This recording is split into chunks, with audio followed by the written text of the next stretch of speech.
Yep.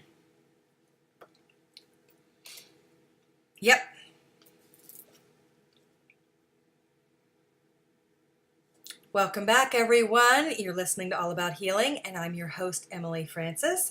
And you guys, shoot me an email if you have any questions or there's certain subjects that you want to make sure we cover on All About Healing. I am there for you.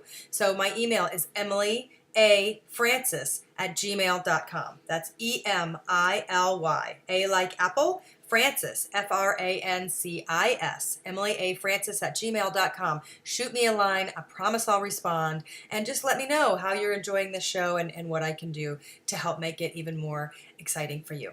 So today's guest was Nancy Rynes, and she wrote the book Awakenings from the Light, and it's 12 life lessons for a near-death experience.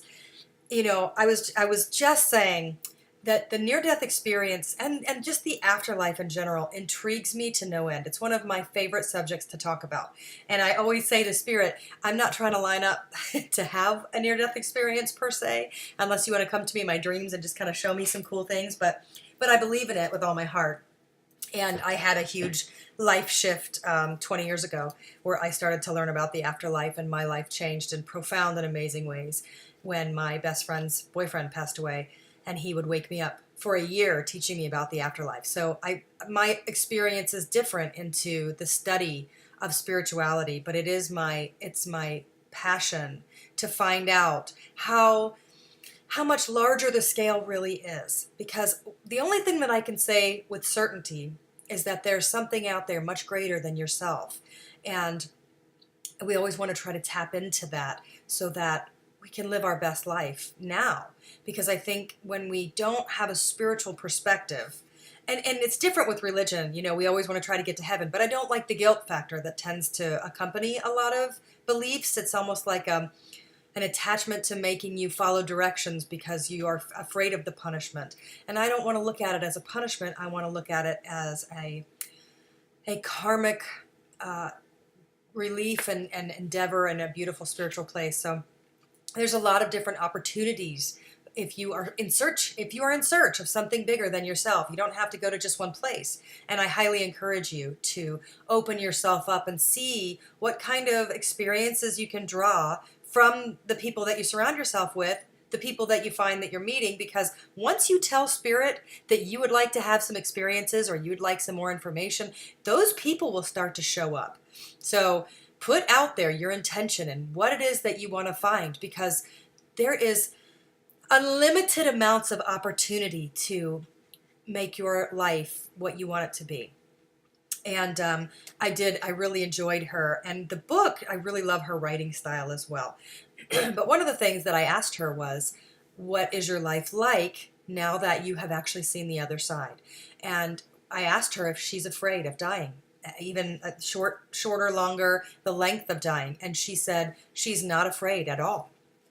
And that it released her of her anxiety and the energy that she used to carry, that she used to really be a type A personality and have really strong attachments to the outcome and get upset if things didn't happen the way that she wanted them to.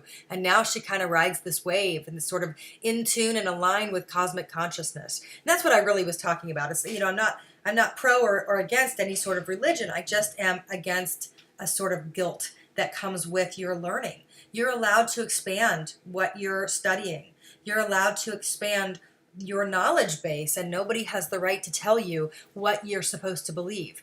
And I do believe that when you tap into that universal energy, you start to learn things that may not perfectly align with what you've always been told to believe. But I do think that when you go on that quest and you start to study outside of just whatever you've been told, you start to find incredible information and answers that go wide in the way that your mind can go. You know, I believe that all the religions in the world have partially got it right. I believe that there's a reason that they have the religions that they do, and that a lot of them are based in true and honest receiving of the beautiful, grand information. But I think a lot of them, or all of them combined, don't have the perfect information, because there is no perfect information. There is no one set of beliefs. Every person is different. And I believe that on the other side, they accommodate a lot of that. The The spiritual world is much wider than our human minds can conceive. So the allowing of expansion within our thoughts and our minds and our experience can change your life. And even as simple as prayer, contemplation, centering, meditation, gratitude, these practices are there and have been forever long standing for a reason, because they work. But it's a really important that you go deep inside yourself and figure out what it is that you want to learn, what it is that you want to know, where do you want to be with the energy, and not waste your life. I've wasted my life. I really try hard now to live the life that I was born to live and step into that flow and face the fear and do it anyway. But it took a lot of years, and there were a lot of years in there that I fought so hard against the current that nothing happened. It was stagnant energy for years, and it became fear-based in all of my thoughts and behaviors.